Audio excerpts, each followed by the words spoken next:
have such an interesting relationship with pain because over the years I've learned how to shake hands with it, because to me it's a sign, hey, I came to this race wanting to give it all. And I'm so psyched because when I get to that level where you're tasting blood, your legs are going numb, I'm like, I'm doing it. Like, I'm going to cross that finish line knowing that I gave what I came to give today. And I'm going to have no doubts, like, because sometimes there are races where I cross the finish line and I'm like, oops.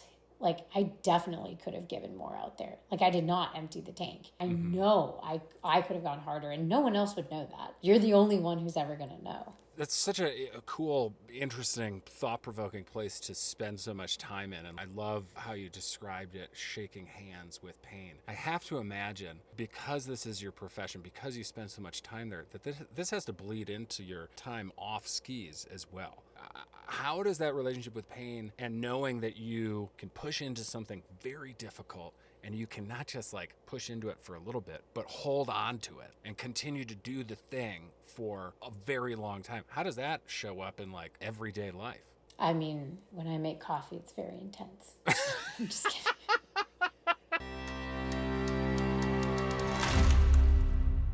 This is the Outside Podcast with Patty O. I love the Olympics, and that love is genetic. In 1976, after graduating from college, my dad backpacked through a wintry Europe. One of his must-see stops were the Winter Games in Innsbruck, Austria. While scalping tickets to watch Dorothy Hamill skate for gold, he and his Olympic-level mustache were mistaken for Mark Spitz, the torpedo in a Speedo, who swam to 7 golds in 72. My dad has never explicitly denied being more proud of that moment than he was at my birth. He and my mom bought their very first rabbit-eared boob tube just so they could watch the Lake Placid Games in 1980. And as they added my siblings and I to the brood, the love of the games became as synonymous with our family as our Midwestern long vowels when we said something like, "Oh my God, Elvis Stoiko is spinning like a friggin' top." And of all the Olympic sports that I love, which, to be clear, is all of them, I'm currently the most obsessed with cross-country skiing. My own experiences cross-country skiing have been humbling, maybe even humiliating. It's hard to overstate how ridiculous I look while flailing on comically long, extra skinny skis no wider than my belt. Picture a wobbling human Jenga tower, now lighted on fire. And it's not just the surprising amount of balance and precision that the sport demands. Competitive cross-country skiing requires an unbelievable amount of raw power. The aerobic max of the average Olympic racer would probably make a hummingbird's heart explode. I am enthralled by the way these human power plants balletically kick and glide through the rolling hills of Olympic courses. For most of my and my parents' lives, there haven't been a lot of stars and stripes to root for in Olympic cross-country skiing, but over the last 8 years, one woman has single-handedly changed that: Jessie Diggins. You probably remember Jessie from the 2018 Winter Games in Pyeongchang, where she and teammate Kikkan Randall won the U.S.'s first ever cross-country skiing gold medal in the team sprint. If you haven't seen it since, I implore you to find it online and rewatch the final 5 minutes of the race. It is without question one of the most thrilling moments in Olympic history. Jessie added silver and bronze medals to her trophy case at the 2022 Games in Beijing to go along with her 3 overall World Cup titles and 7 World Championship medals. She is, needless to say, the most decorated American cross-country skier of all time.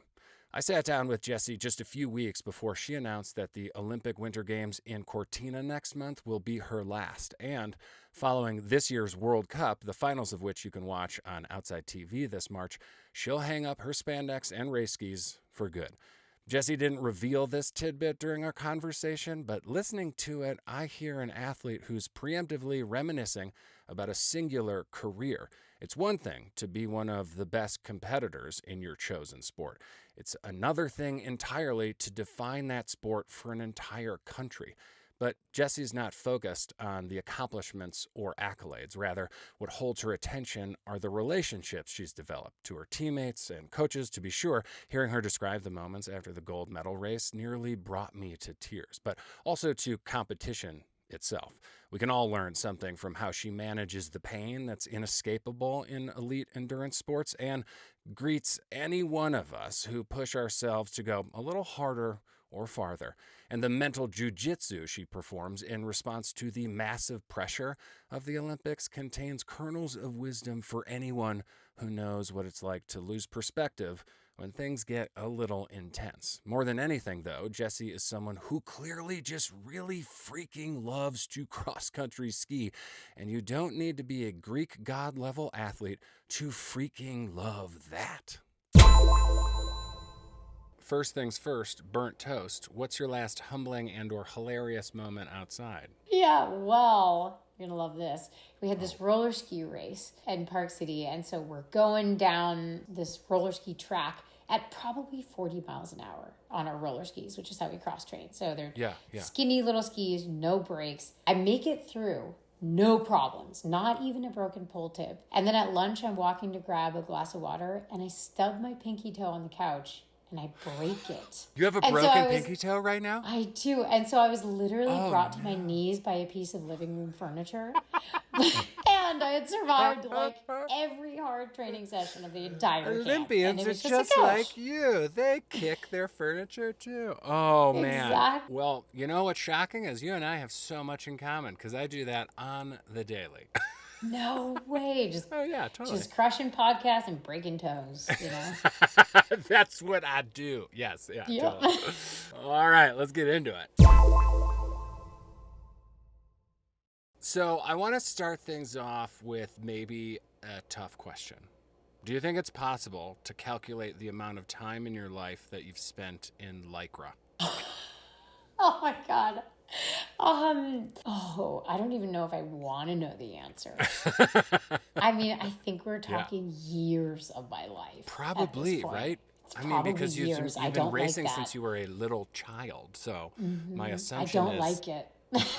That's too much time for any human to spend in Lycra. Well, what about like how much time like freezing your keister off? Because some of your races take place in brutal temps. Like very famously, the 2022 Olympics hit like -1 bajillion degrees, I believe. So it was so cold. Do you like the cold? Is dealing with the cold just like the cost of doing business? It kind of is. I will say I grew up in Minnesota, so we're raised pretty tough, and it takes a lot for them to cancel school. You know what I mean? So you are waiting for that bus out in the freezing cold, and so you're just used to it. That is just the cost of being alive as a Minnesotan. And so luckily that that kind of raised me with the right attitude about it. It was just like bundle up and you get out there anyway. When you're just a kid, you can just keep bundling, but when you're racing at the Olympics, you have to race in this mesh spandex suit. You can't race in a puffy coat, and so there's only so many layers you can cram underneath a spandex suit. What about fueling during a bitterly cold race? Are you doing the like armpit trick, like melting gels in your armpit? Or I've also heard this cross-country specific thing about blueberry soup. Oh, yeah. So that is specific to, I believe, the Swedish Vasaloppet, and they do this in Mora, Minnesota, where they do the Mora Vasaloppet as like a version of it, where it's like hot blueberry soup during your race, and it is delicious. It's really, really good, unless you forget to so here's the thing. Envision this. So you got your poles strapped to your hands, and when you reach your hands up to grab a cup or like a feed bottle, you have to tuck the poles under your armpits, because if you don't, the pole tips go in front of you, the pole tip hits the snow, and boom, you punch yourself in the face with your own ski poles. And then whatever you're drinking spills all over you. And then you got hot blueberry soup all over you. And then it freezes on you. And so you have to be really, really careful to tuck those blueberry poles popsicle. in. Okay, great. Yeah, exactly. So your human blueberry popsicle. But to be fair, on the World Cup, we don't really feed with blueberry soup. And maybe we're really missing out on something important here. Are you dipping it all into your Minnesotan heritage? Like, are you trying to bring like hot dish or lutefisk with you at all? Oh my gosh, during these races? No? Are you missing out? Is this another blueberry soup issue? Like, you could revolutionize endurance sports here. Honestly, I probably am missing out. But to be fair, both of my parents were actually born in Canada, and my dad still has his Canadian citizenship. So we didn't grow up eating lutefisk and hot dish. Well, hot dish, I don't know. missing out on hot dish, I feel so very sorry for you. I grew up in Chicago. We just called it casserole. But lutefisk, honestly, if you had lutefisk, like if somebody put it like behind you, you probably would set a new land speed record because that stuff is terrifying to look at and smells to high heaven, dear Lord. Yeah, it will motivate you to ski away quickly. Jellied fish that's been stuck in the ground. Like, dear God. I want to know how they came up with that. Because winters are cold and sad sometimes for the Nords. Well, I know that you haven't lived in Minnesota for quite some time, but what I know and love about Minnesotans is that they are very proud people. They're incredibly kind, they're affable, outdoorsy, really tough. And now you travel all over the world. You live in Boston, you train in Vermont, but do you still feel like a Midwesterner? Do you still feel like a Minnesotan? Does that help your skiing? Do you? I do. Yeah, I'm always going to consider Minnesota a home for me. And also because my family still lives there and my parents still live in the house that I grew up in. And so every time I get to go home, I'm like, oh, like this is where I grew up learning how to ski. You know, like this is the community that taught me how to love this sport so much. And so that's always going to be in my heart. And I do take that with me on the road, actually. Sometimes when things feel like they're getting bigger than big on the World Cup, I just remember like, hey, like this is where I grew up skiing. I just grew up skiing with people who loved it and with this amazing community. It doesn't have to be more than that. You know, it doesn't have to be this life or death, win the Olympics or else. It could just be like, go out there, put on your skis and go as hard as you can, just like you did when you were 14 years old. For me and my family growing up, I got a chance to watch through the eyes of my parents how you could appreciate all 4 seasons. I remember like going out in the garden with my mom and being so excited, seeing daffodils poking up and how cool that was. And then in the summer, it was all about canoe trips and camping and hiking and fishing and being out on the lakes and the rivers. And then in the fall, it's like, oh my God, the leaves are so beautiful. And so the winter was just like, this is the next thing. And like, of course you would go sledding, you're going to build a snow fort, you're going to go snowshoeing, you're going to go skiing. Like you're going to glide around these trails and look how gorgeous and like how it feels when the snow is just coming down and it's so silent and so peaceful and you're just ripping through the woods on these single track trails. It is such a cool feeling. And I think, yes, for sure, these epic jagged mountains of the West, they are gorgeous. I love it. It's awe-inspiring. But I think there's also something to be said for this quiet kind of beauty about appreciating just the sounds and the feel and like the birds. And I think you notice all the little details so much more because you're not caught up by something so big and so massive that I think you just really appreciate all the little things along the way. Well, invariably, like when people talk to you about Nordic skiing, they talk to you about your competition, your competitiveness, your accomplishments. We're going to talk about that. But, you know, a lot of that is focused on times and finishes and not the actual act of skiing. So let's talk about the actual act of skiing. What do you love about Nordic skiing outside of training and competition and standing on top of podiums and representing your country? I love that you never feel like you've totally gotten it figured out because there's so many different techniques, right? You've got skate and classic. So hard. It's so hard. I think that's what's so cool is that within each of those, you have multiple different techniques, right? For getting up the hill and getting across the flatter sections. And then when you go downhill, you are tucking and you're trying to be aerodynamic. And then you have to step around the corner. So you're training so many different ways of moving and so many different ways of getting around a course as quickly as possible that I just think it's so challenging for your brain. And I love that. And so even when you're not trying to race or train, just the act of skiing, it's so full body. I think there's something really beautiful in that. Do you think that Nordic skiing is something that you would do even if you had never become a competitor? Oh, absolutely. Yeah. And I mean, even after I retire someday, like I want to be 85-year-old me skiing around trails with my grandkids, you know, like I want to be just out enjoying snowy days and enjoying the winter in this capacity. And I think that's one thing that I think people should know about the sport that is so cool is it can be so gentle on you because you're gliding. it's not hard on your joints. It's not super fast. You don't have the same injury risk. I'm going to push back on this because Fight me on this. Let's go. I have never experienced that on Nordic skis. In the last 5 years, I have gotten into Nordic skiing a lot. If you plotted my progression on a graph, it would be flat. I feel like a talented alpine skier. I feel like an inflatable tube man that you see out of a used car lot anytime I get on these very large, very skinny skis. And the interesting thing here is that even you have described your skiing style as, quote, the wheels coming off, which is like, I don't see that when I have watched you race. Can you describe your style? Well, I love actually the imagery of those tubes, like the limbs that's how I feel. flinging out. Well, I would say on the inside, I do feel like that is what's happening sometimes. Even if it doesn't outwardly represent, I'm like, oh man, like I feel like I can barely control my limbs because I am in such pain. So I guess here's what I should explain. When I'm skiing just for fun, just very easy, you're gliding, you're playful on your skis. But when you're racing, and when it really is for all the marbles, you're going deep in that pain cave and you are pushing really hard and your body feels like it's on fire and your muscles are stiffening up and it becomes harder and harder to get your body to do what your brain is telling it to do. It's kind of like they're fighting each other. Yeah. And so I think for me, the way it feels is like my skiing style is someone who tries very, very hard, but who has never felt natural grace in racing movements. Like I feel like my technique has always been my weakest spot. And so I'm always working on it. But I don't think I have an especially beautiful style. Sometimes you see someone racing and you're like, oh, they make it look so easy. And then I go by and people are like, not her though. She makes it look exactly as hard as it is. And that's great because I'm like, hey, it's like keeping it honest here, Like it is hard and guess what? It looks hard.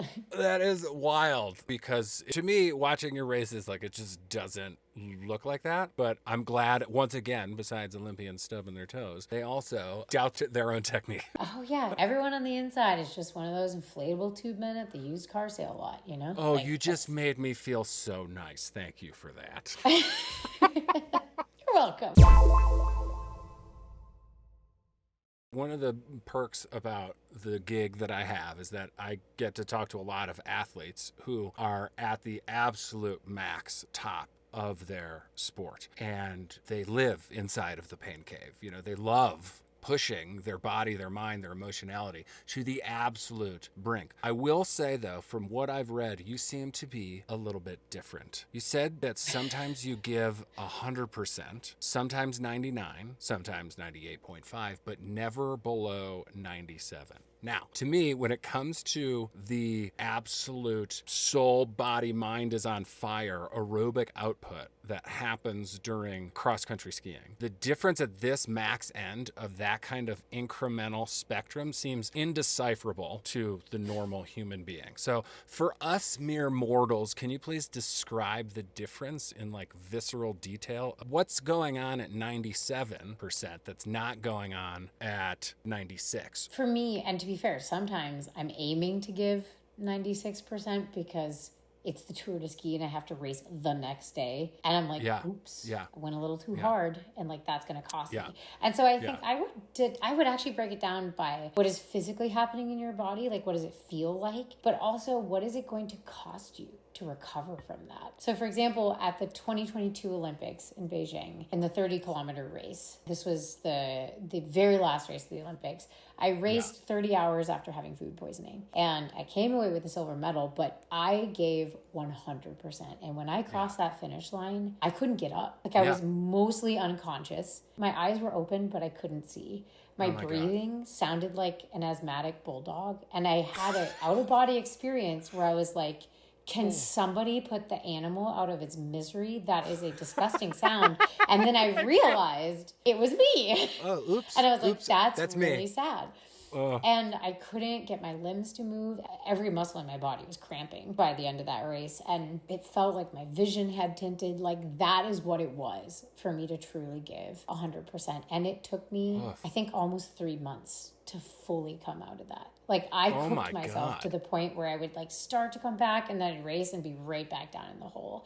And I was sleeping like 10, 11 hours every night for like 2 months after that. It was like a deep level of exhaustion. My mouth is agape right now. Like this sounds awful. Yeah, it was awful. I mean, it wasn't awful in that, you know, if you're going to pick one moment to really give it all, I guess the Olympics is a good moment. It seems worthy. Yeah.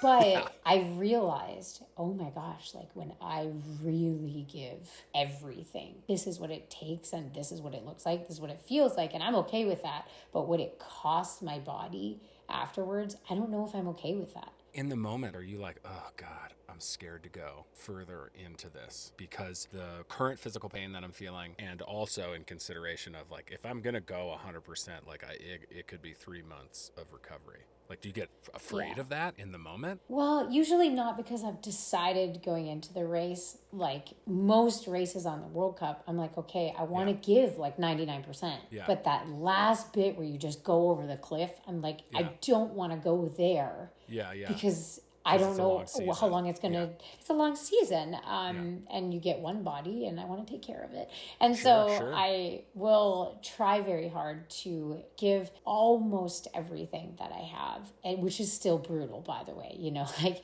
you're tasting blood, your limbs feel like they're on fire. It feels like you're breathing in fire because your lungs are burning so bad. And sometimes my vision does tint, and it will often take at least 30 seconds for me to get up from the ground, but I know I'll be fine. Give me a day, give me 2 days, I'm good.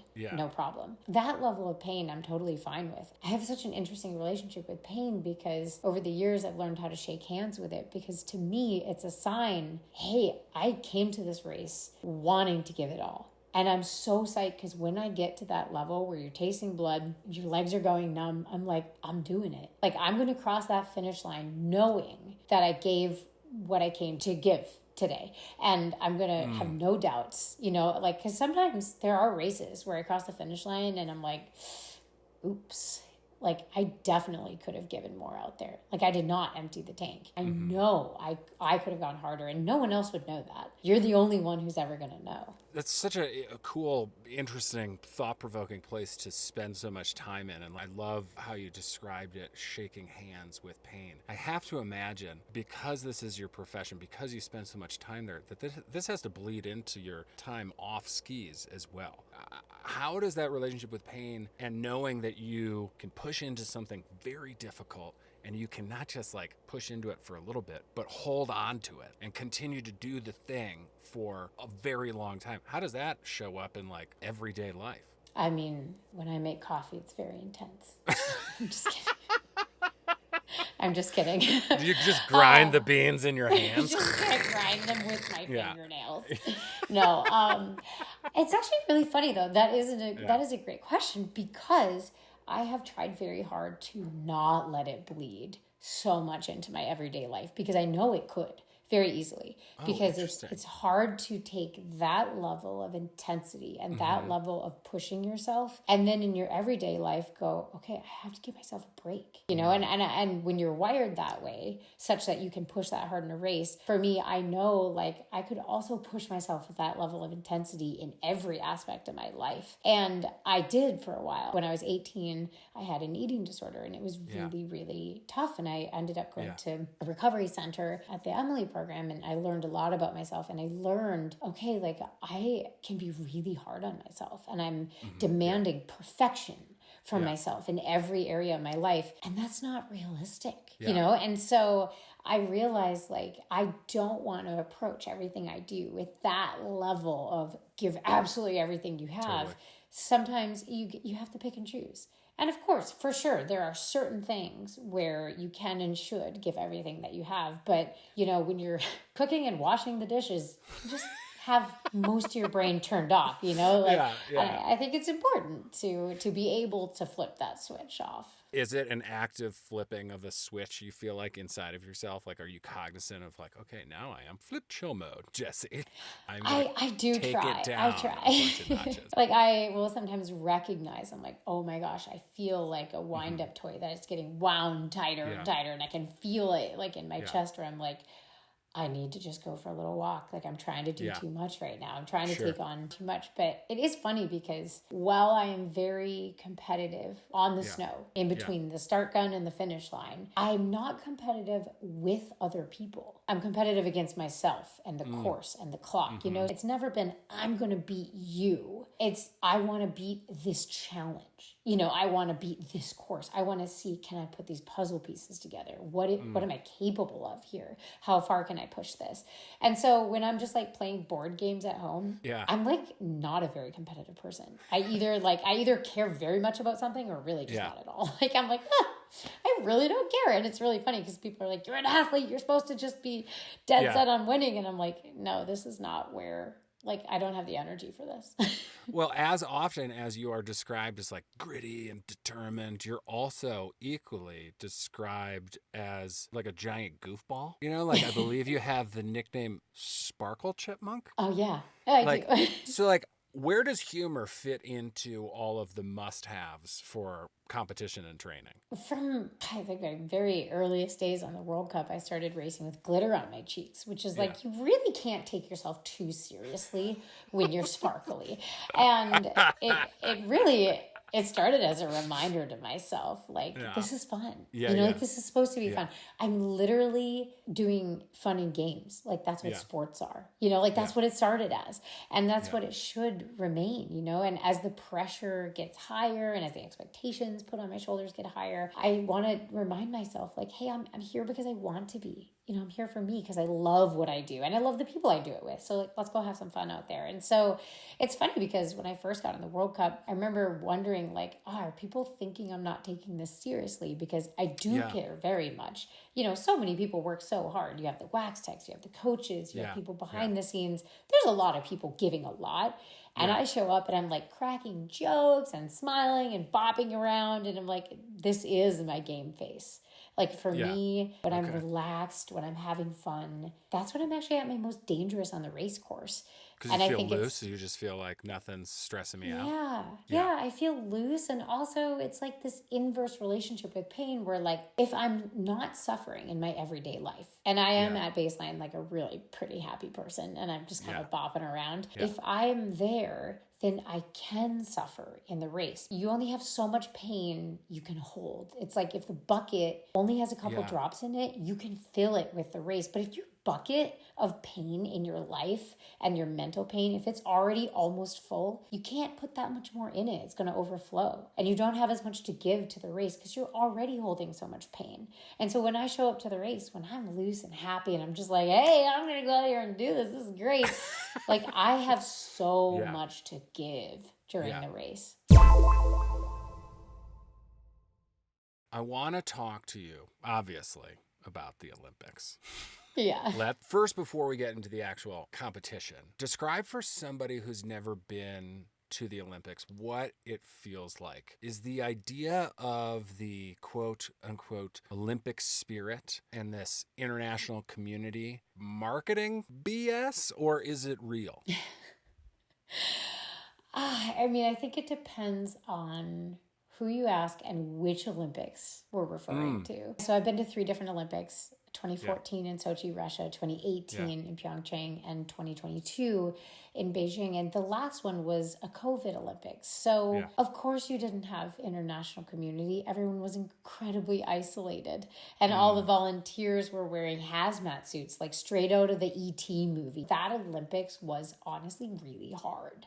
And I felt like the level of camaraderie that you felt that you were even allowed to have because of risk of exposure or contact tracing, you were like, I don't want to hang out with anyone because if they got COVID and then I get traced and then I can't race, you know? And so it was such a challenging atmosphere. But my first Olympics in 2014, I went to opening ceremonies, which is always the toss-up for us because we raced the very next day. For cross-country skiing, we have 6 races. We race the very first day of the games, and then we are like one of the last races.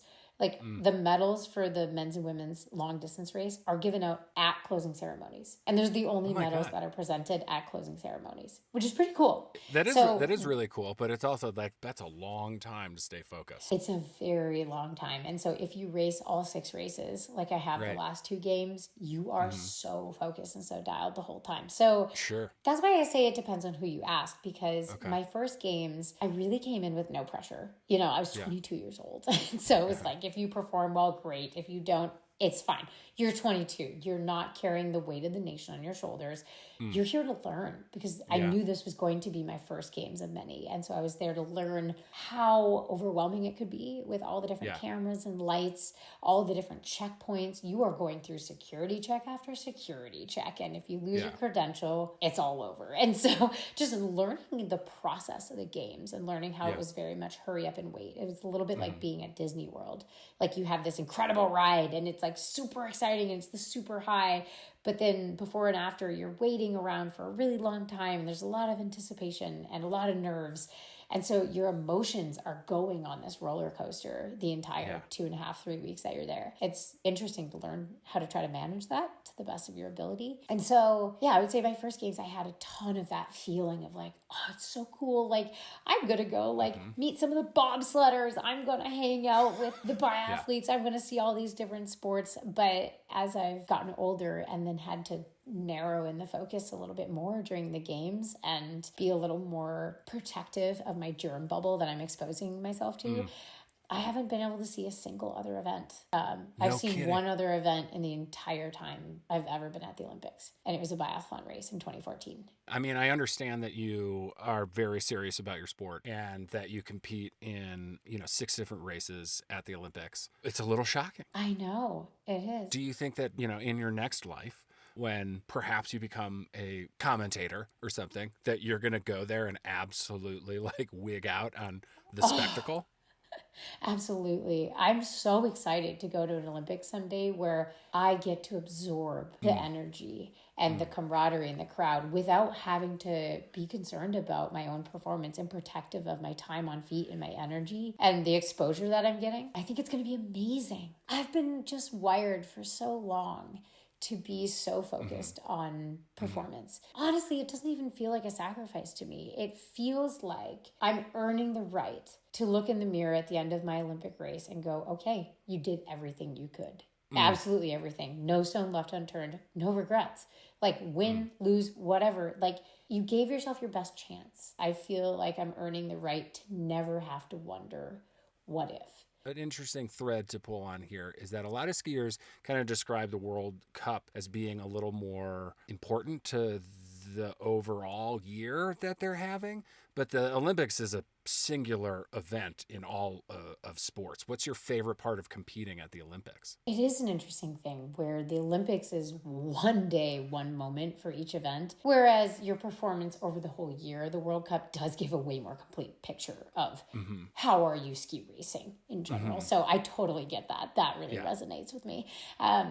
And I think the Olympics is so interesting because, and I've heard people say this, in many ways, it is set up for the underdog. And I felt this in 2018 when Kikkan and I won that gold medal. We were most definitely the underdogs. So we came into that team sprint. Yes, we had pressure for sure, but nothing compared to what Sweden and Norway were carrying. They were the hands down favorites. We got to just kind of like sneak in there and just have a day. But then once you've had your moment and once you come in as a favorite, you don't get to fly under the radar anymore.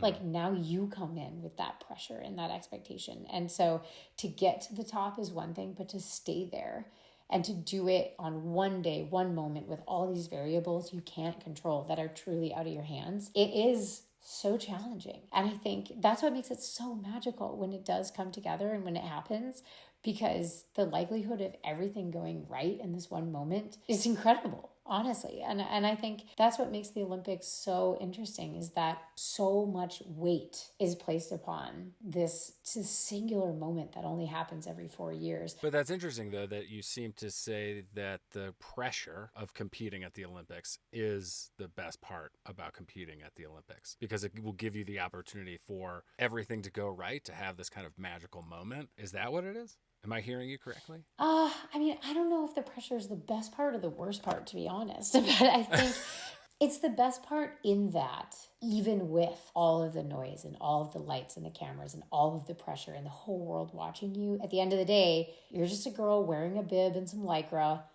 and skiing around a course as fast as you can. And there is something really cool about that. One of the moments that I would love to talk to you about, where all of the things came together and you did have this very special moment, is the gold of the 2018 games, because it is arguably one of the most memorable moments in any Olympics, in any sport for the U.S. ever. That's a very big statement right there. Here is my hot take. It is. That's quite the hot take. It absolutely is as exciting as the final call for the Miracle on Ice. That is my hot take. I was just going to say, I think a particular hockey team would have to fight you on this. Listen, literally comes down to the wire. It is such a fabulous thing to rewatch. I have rewatched it for this interview like 30 times, and every single time I just hit replay on it. Because I get goosebumps and I get teary-eyed every single time. It is so exciting, and I want to try to recreate some of the excitement of those final moments right here with you right now so that we can paint a picture and we can talk about this. So it's you and Sweden and Norway descending the final downhill. Y'all are tip to tail in a bunch. You're in third, but you zip into second. You try to weave your way from inside to outside, but you get cut off. You actually stop skating and coast for a moment so you can get an opening, but you lose some ground. You're gassed. You're bent at the waist. It looks for a moment like you want to put your hands on your knees, but you don't. You head into the second to last turn. You're starting to pull, and you're skating furiously. You're 3 ski lengths behind Sweden. Norway's behind you, headed into the second turn, and this is where you drop the friggin' hammer. You slingshot to the outside of the final turn. You're pulling and skating for the final straightaway, pulling and skating, gating on Sweden. Your ponytail flies wildly like a goddamn helicopter rotor. You're sliding by Sweden. Now the finish line is in sight. You're pulling, you're skating. Gold for the U.S. That is maybe the best rendition outside of the actual call that I have ever heard. Thank you very much. That makes my heart feel very good. The actual call is amazing. How often do you think of that moment, that final, 15 seconds of this race? How often does that moment pop up into your head when you're training and act as a motivator? Does it at all? or are you just like, that's something I did in 2018. It was pretty neato, I guess. Yeah, that was pretty cool, I guess. No, okay, so this is the craziest thing, is that I don't think about it for a motivator almost at all, because it happened in the past. I think about it when I want the feel-good goosebumps, and not actually those 15 seconds, but really the moment when Kikkan jumped on me and hugged me, and we had that second together, and then when we got up, or rather she scooped me up off the snow, and we turned, and then we saw the whole team, all our teammates screaming, crying, and seeing coaches on their knees just sobbing. That was the coolest thing ever. So when I want some feel good, that's what I think about. But when I want to actually be motivated during training, I think about the current team and what I'm training for right now. I will literally say to myself, who are you doing this for? When I'm having a hard interval set, when I need that extra motivation to really dig really deep and push really hard, I'll ask myself, who are you doing this for? And I'm like, it's for the relays. And I'll just imagine tagging off to one of my teammates and wanting to know that I put everything I had into this preparation. It's more about thinking about the people that I'm working hard for in this very moment. That gets me really fired up. That just made my heart feel so goddamn good. Thank you for that. It's a lot of feel-goods today. So many feel-goods talking to you. This is great. My heart feels like hot blueberry soup right now. Also, I want you to know that in my rewatching of that clip, I also found the British call for it, which is oh my goodness, hilarious, because it's Diggins rounds the corner, coming towards the finish. Historic win for the Americans. Oh my gosh. And the U.S. call is like, oh my God, I'm taking off my shirt. It's like it's so great. Just the difference is super different emotions. In the last 20 years, you've navigated the maze of training and travel, competitions, public opinion. So how's your relationship to the Olympics, to training? How's it evolved over the years? And what would Cortina Jessie tell Sochi Jessie if they could talk? Ooh. Cortina Jessie would say to Sochi Jessie, make sure your goals are your goals. And make sure they stay process-oriented, not outcome-oriented. So it's all about how do I want to ski? How do I want to carry myself? How do I show up for the team? How do I show up for myself? How am I thanking the volunteers? Even after, and especially after, one of the hardest races in my life. Make sure that other people's goals for you don't start becoming your goals for yourself. After the last Olympics, I went back and I read one of my journal entries. And after I got a bronze medal in the sprint, you know, it was this incredible moment. You know, it's like the first individual Olympic medal for women in cross-country skiing. Yeah. And I just felt relief because I was like, oh, thank God. Like, I got a medal for the team. I was quote, supposed to have gotten a medal for the team. And no one actually on my team would have said that to me. I was internalizing this very external pressure from outside of my bubble, but I was feeling so much weight of these expectations, like it was crushing me. And it crushed the joy out of the moment. It's not that I didn't feel joy, but the first thing I felt was relief. And not like, oh, I'm excited, you know, like it should have been like this moment.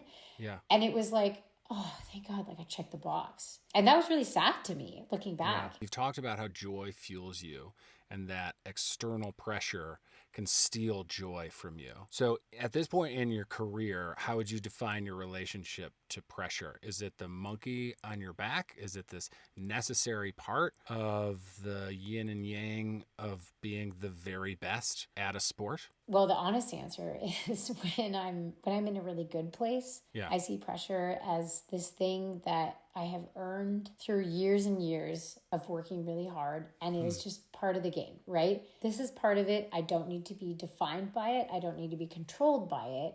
It's there, but it's just a part of my process on race day. Sort of like I show up and I pick the skis with my coach and I do my warm up and I, you know, take my gel before the start. Like those are the things that I do. And like cameras following me around and media asking questions. That's just part of my process now. It's simply part of the day. When I'm struggling and not in a great place, I feel like this is not something I asked for. You know, like I feel like I need a break.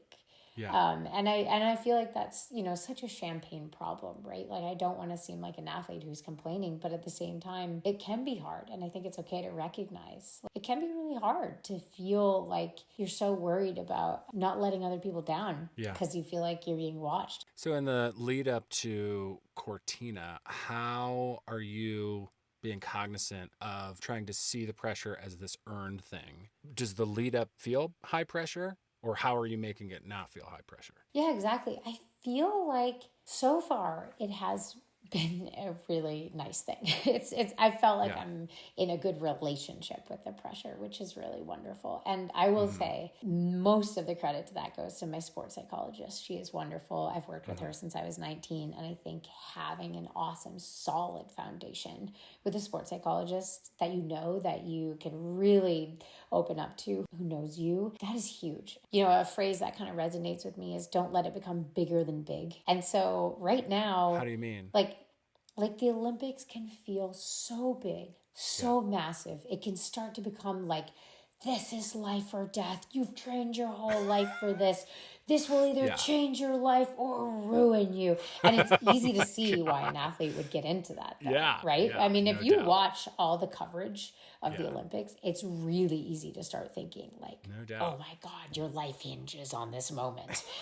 And so it's easy to understand where that thinking track comes from. But for me, it's not bigger than big. It's literally just today. Like, what am I doing today? okay, I'm going to go out and I'm going to do these intervals and this strength lift session. I'm going to do it with this focus, and I'm going to work on these things, and I'm going to go out and do that the best I can. And then tomorrow I'll focus on that day, and just trying to really be in the moment and just doing the thing that I'm doing to the best of my ability and not letting it be bigger than that or more meaningful than that. Just be in the moment and do it the best you can. And that's it. Something that I don't know how other athletes visualize, but for me, I don't just visualize like the perfect race and winning. I visualize myself skiing with really good movements and my best technique, but I also visualize myself being in the pain cave and being like, this is really hard. Like my legs are going numb. What am I going to do to keep myself moving forward? I visualize being in pain and deciding to keep pushing anyways. I visualize someone stepping on my pole, it ripping out of my hand, and me calmly waving for another one, getting another pole, and moving forward so that when things happen in a race, it isn't the first time. I feel like I've been there before and I know how I'm going to react. So I've done this visualization before where I imagine something going awry, something out of my control, and I decide I'm going to stay in the moment and I'm going to do everything that I can. And then 2 years ago at our World Cup opener in Ruka, this happened a K.5 from the finish. Somebody stepped on my pole, it ripped off my hand, it ripped my glove off too, and it was minus 20 degrees Celsius. Oh my God. It was cold. And when I got the spare pole, I actually managed to punch myself in the face with it. So my lip, I had blood running down my chin, through my teeth, because I mashed my lip into my teeth. And I just focused. But here's the crazy thing. I didn't even know I was bleeding. I had no idea because I was so focused on being in the moment and doing everything that I could. And I was focused on just getting to a good position, look for the window, slingshot, go for the gap. And I ended up getting second in the race after falling back to 12th when I lost my pole. And I think it was because of the power of visualizing like, this is not the end. I'm going to decide to keep forward and go forward anyways. I'm going to give it everything that I have. And then after the race, I was extremely exhausted. I was very cold. My hand was frostbitten. And I remember touching my face and coming away with a bloody hand, being like, what is that? Like, I was shocked. You guys know that I'm bleeding? Help! With something like Cortina coming up, do you allow yourself to visualize yourself crossing the finish line in first, standing atop a podium? Or are you like, I'm just staying with gloves getting ripped out and my mouth getting bloody? I'm just staying right there. No, I have visualized it all. Yeah. Because sometimes you want to visualize having it all go right as well. That's not the only thing that I visualize. But sure. It is nice to, in your head, already believe that you can do it and that you have the guts and you have the moment. And so if the window opens up and you're like, okay, I'm going to take it, you also feel like you've done that before as well. Oh, God. I feel like I want to put eye black on right now, man. I'm getting fired up. Let's go out there and race. Let's just put a hammer down. Let's do it. Oh, God. I love the Olympics so much. When we, your countrymen and women, watch you this February in Cortina, as we are screaming wildly at the TV, what do you want us to know? Oh, I guess I want you to know that, one, I cannot promise any results, but I can promise I will be giving absolutely everything that I have. So when you see me cross that finish line, you'll know like that was it. That was everything she had in her body on that day. And I want you to know I'm not really racing alone, and that there was a whole team of wax techs behind the skis. There was a whole team of coaches putting in advice and perspective going into this. There was a whole mental team behind me. There's so many teammates training with me. So know that even in the individual races, it's not an individual effort. Well, from us to you, I hope you know you're definitely not alone, because we are definitely with you. Oh, goosebumps. It is now time for the final ramble. One piece of gear you cannot live without. My mittens, because I ruined my hands in the Beijing Olympics, like actually ruined them from the cold and frostbite. So now I could not live without my mittens. I almost always train in mittens, even when it's like 30 degrees out. My friends who are ski mountaineers who have gotten frostbite pretty badly say that they wear mittens like when it's like 70 degrees out. Is it like that for you? Oh, not quite that bad, thankfully. We're not talking mountaineer level frostbite. Best outdoor snack. Right now, it's homemade pumpkin muffins. Hard to beat it. Hard to beat a good pumpkin muffin on a mountaintop. You know what I mean?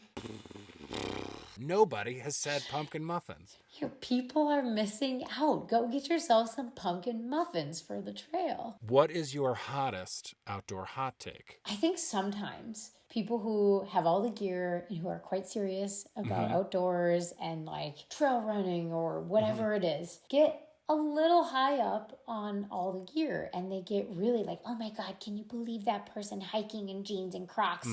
And I see that and I'm like, this person got outside today. Yeah. However it worked for them. And I think we got to let people get outside in whatever capacity works for them. Don't be judgy. Stop if you being want to hike snotty, in flip-flops and snooty, jeans, snotty dweeb. Hot take Diggins is if you coming wanna hike for in you. jeans, do it. Yeah. Like getting outside in any capacity is so much better than not getting outside at all. A lot of times when you're all like geared out and teched out on the trail, there's like a toddler doing the exact same thing that you're doing. And you're like, well, I guess maybe I'm not actually as cool as I thought I was. Yeah, and that toddler also made it to the summit of your local mountain. You're like, Yeah. dang it. Yeah. In a diaper. Exactly. I'm not saying there isn't a good place for the right gear for the right Sure, occasion, but we can get a little snobby about it sometimes. Don't be a judgy d***alope, says Jessie Diggins. That's the takeaway. That is the headline here, folks. That's quite the headline.